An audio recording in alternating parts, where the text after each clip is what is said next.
As more and more developers are opening up and I guess maybe talking about the new consoles or possibly leaking even stuff, maybe stuff they shouldn't even say, but giving their opinions on what we do know and maybe some things that we don't even know about the new consoles, we get a good indication on what to expect in terms of the PlayStation 5 and maybe even the Xbox Scarlet.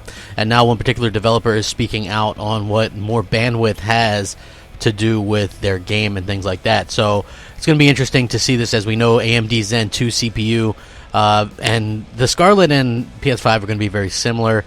The PS5 seems like it's going to be using GDDR6 memory too, just like the Scarlet. It seems like it's going to be pretty good right from the start.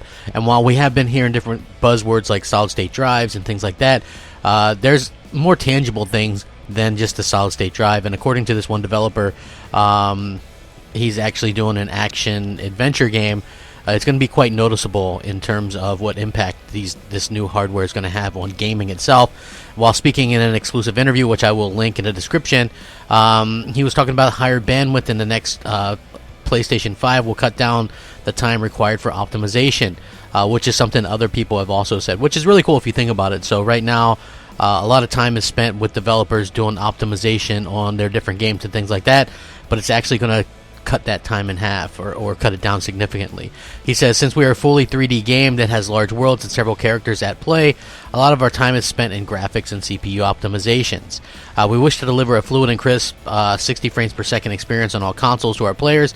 For a fully 3D game with large worlds, some of which have gameplay spanning over multiple hours, this is a big challenge. Our CPU optimization includes processing the AI that we need to, limiting the scope of awareness of entities so that they can only process what they need to, physics optimization, etc.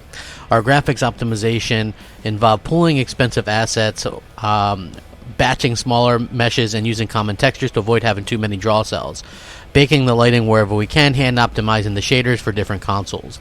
For us, a better CPU and GPU would mean that we would have the luxury to spend more time creating a game instead of optimizing. He says, my background is engineering, and while I enjoy a lot of this optimization work, as a game designer, I would much rather spend a lot more time on building and iterating the game itself. So this is a good piece of interview because he's talking about what next gen is going to be bringing, which is obviously less optimization, which leaves them more time to actually do more things for the games themselves, which is really, really important. And I think that this really is something that a lot of people will want to hear, and it gets me excited because I feel like we've had so many kind of busted games this generation. Less optimization time will lead to more content for all of us. So I will link this in the description so you can check it out.